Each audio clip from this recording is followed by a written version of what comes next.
Hi, my name is Crystal.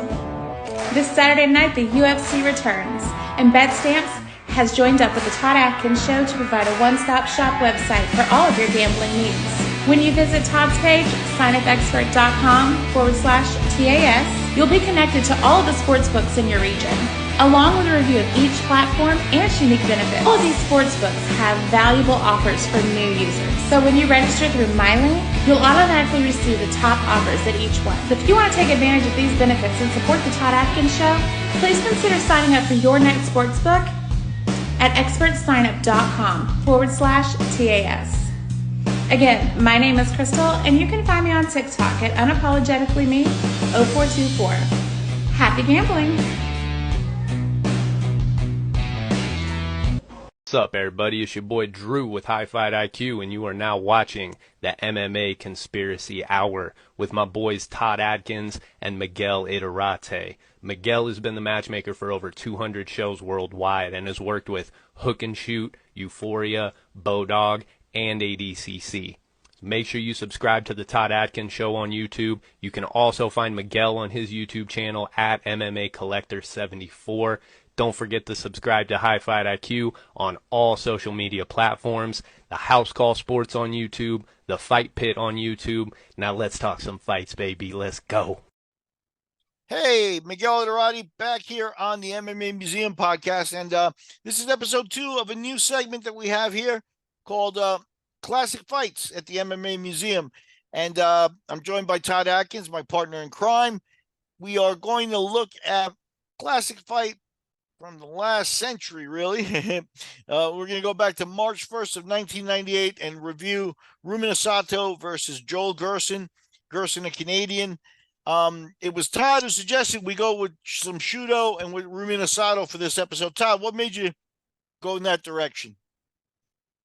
Well, I mean, he was one of the first stars of SHOOTO, along with Hayato Sakurai. And, well, I'd say, he's one of the first, but maybe there's some other people before him that were a little bit older. But as far as synonymous people with other audiences that crossed over into other audiences, like the American Internet Forum audience, Sato was very popular.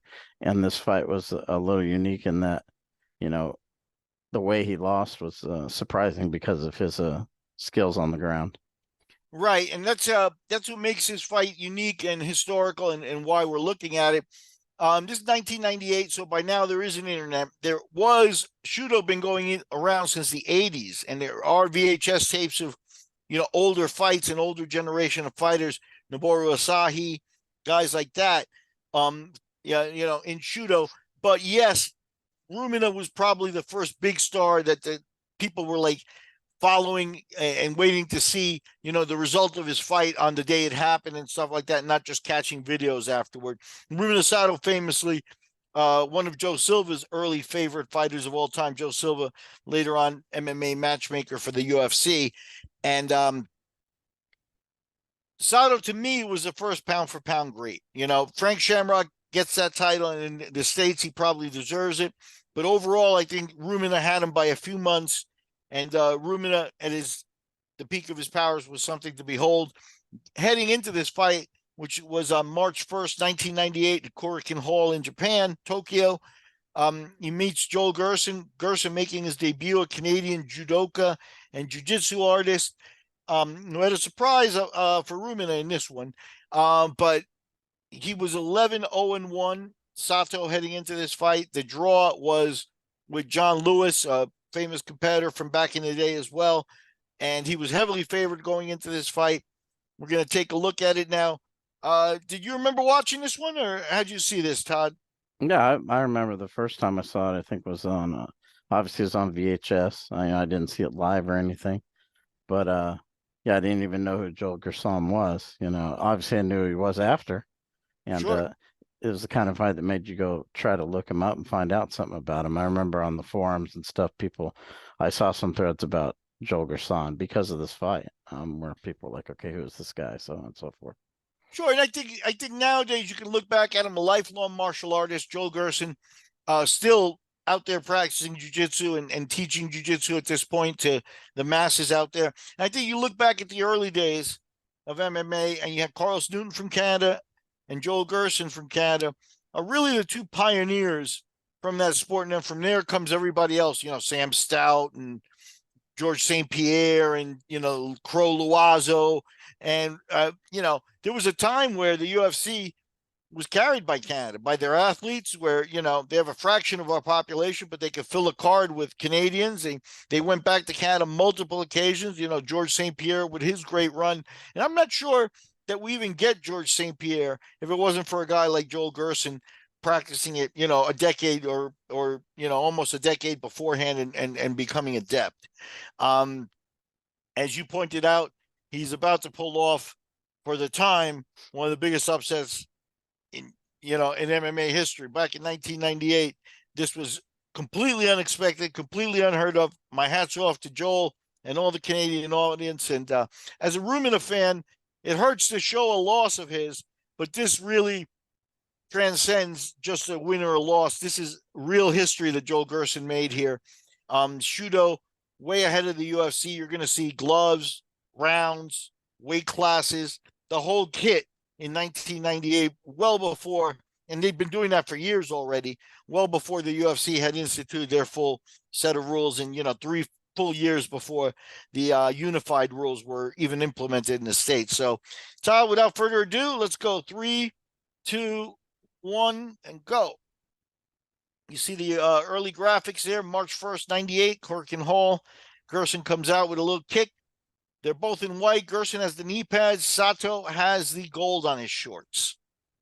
And you're going to see here Gerson, known for his judo as well. A great judo throw he pulls off there. Sato, already you could see, very tense, very tricky with his groundwork. Gerson didn't want any part of staying in his guard, and he got back up. You can see Gerson not, completely a skilled stand-up fighter. He's got his stance and he's throwing little jabs and things, but you could, and he's not totally comfortable. You could see that Sato's probably a more polished stand-up guy. No shoes at this point, also very notable. This is kind of what MMA fighters look like nowadays, and and they didn't match that in the UFC. What are you looking at here, Todd? Well, I mean, looking back on this, especially watching fights today, it's amazing how well-rounded these SHOOTO guys were back then. And I think that's why a lot of them had so much success in this kind of era is Sure. They were already very well-rounded fighters. They had been putting everything together already and doing all the various techniques of grappling, stand-up fighting, kicking, punching, everything, wrestling. Yeah. There was nothing they couldn't do. And in Sato, I think you even go further. You can see him there go for a flying armbar, one of his signature moves. With Sato, I think you even add the gamut of he had nutrition and conditioning, and his body looks like a fighter. That we mentioned Joe Silva. Joe Silva always talked about the eye test looking like a fighter and not looking, like you just Tank Abbott who just got off the couch or whatever. Sato fills all those boxes here, and you can see he's confident. He's coming forward. This is SHOOTO's big star. This is the main event of the show. Actually, Carlos Newton was in the co-main event, but Gerson, even though you can see Gerson is not intimidated, and he may, be unsure of what's coming his way because Sato's multifaceted attack, but he's not intimidated, and he's putting forward, what he knows to do, shooting for takedowns when he gets in trouble and trying to get the fight to the ground his way. He got the nice takedown earlier. Right now, the Japanese judges are probably giving this round to Sato, so we'll see how it goes. Joe's going to have to maybe pick it up and do a little more, but he's not lost. You know what I mean? You could already tell that you're looking at a skilled martial artist. He's answering with those tie kicks, Again, he's trying to take down Sato, throwing an uppercut. Another nice judo takedown, trip.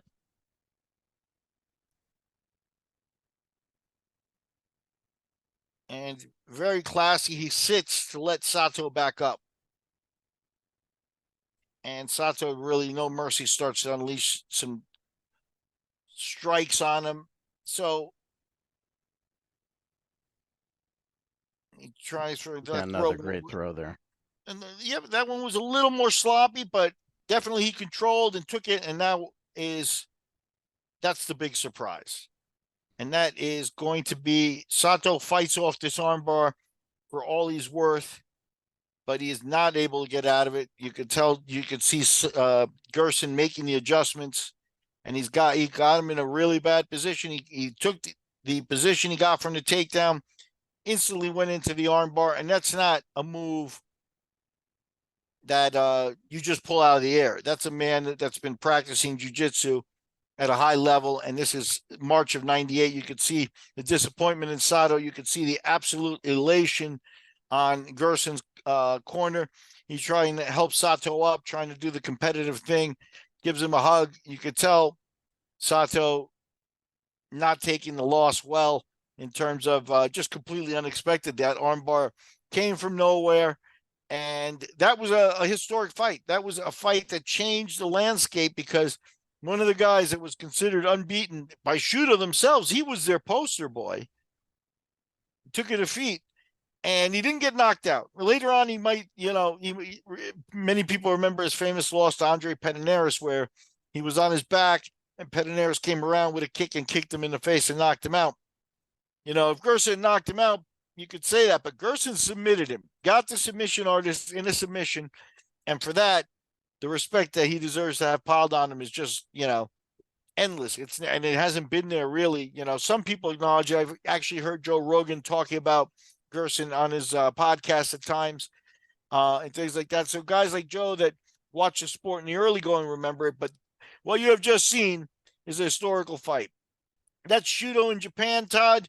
You lived over in Japan. Did you ever go to a SHOOTO show? Oh, tons of them. Yeah, I tried to go to all of them that I could. Any that were in Tokyo, and yeah, which is where most of them were. They were Korakuen Hall for the majority of them, and I tried to go to just about all of those.